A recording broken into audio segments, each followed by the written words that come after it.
ചിലർക്ക് തോന്നുന്നൊരു സംശയമാണ് ധ്യാനിക്കുമ്പോൾ എന്താണ് സംഭവിക്കുന്നത്? ഞാൻ ഇത്ര നേരം കണ്ണടച്ചതിന് എനിക്കൊന്നും തോന്നുന്നില്ല, ഉറങ്ങിപ്പോവുകയാണ് ചെയ്യുന്നത്. ചിലർ പറയും ഞാൻ ഇത്ര മണിക്കൂർ ഉറങ്ങിപ്പോയി, പക്ഷെ അന്നേരം എനിക്ക് ഉള്ളിൽ ഓർമ്മയുണ്ടായിരുന്നു. ചിലർ പറയും ശ്വാസം നിലച്ചിരുന്നു, എനിക്ക് ഉള്ളിൽ ഓർമ്മയുണ്ടായിരുന്നു, എനിക്ക് ശ്വസിക്കണമെന്നുണ്ടായിരുന്നു.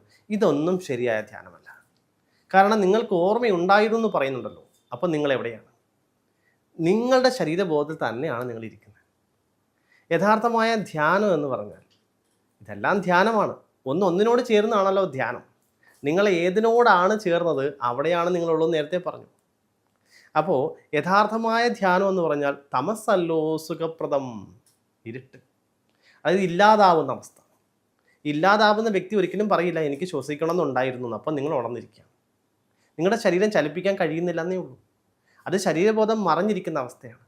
അത് യഥാർത്ഥമായ ധ്യാനമല്ല. നിങ്ങളുടെ ഉള്ളിൽ ശരീരബോധം മറച്ചുകൊണ്ട് നിങ്ങളിരിക്കുന്ന അവസ്ഥയാണ്. ചിലർ ഉറങ്ങിപ്പോകാറുണ്ട്, തൂങ്ങിത്തട്ടി വീഴാറുണ്ട്.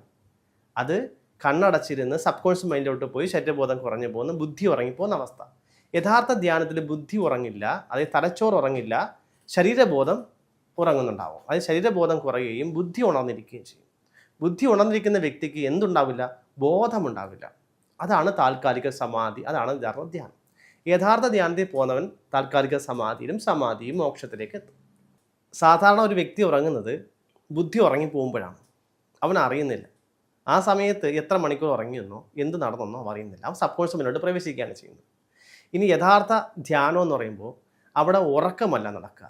കാര്യം ബുദ്ധി ഉറങ്ങിപ്പോകുമ്പോഴാണ് ഉറക്കമെന്ന് ഞാൻ നേരത്തെ പറഞ്ഞു. അവിടെ ബുദ്ധി ഉണർന്നിരിക്കുന്നുണ്ട്, ആ വ്യക്തി മറിഞ്ഞു വീഴുന്നതല്ല.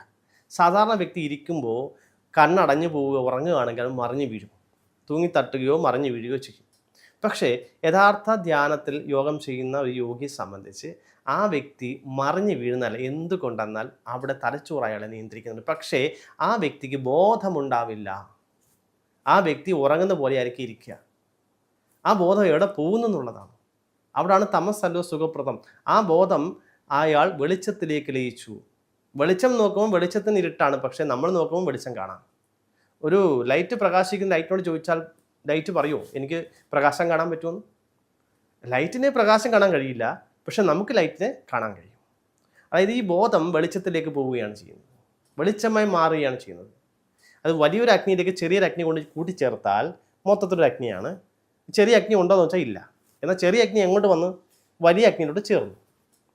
ഈ സമയത്ത് ആ വ്യക്തി അവിടെ ഇരിപ്പുണ്ടാവും, പക്ഷേ ബോധം ബ്രഹ്മത്തിൽ ലയിച്ചു. അത് താൽക്കാലിക സമാധി. അതാണ് യഥാർത്ഥ ധ്യാനം.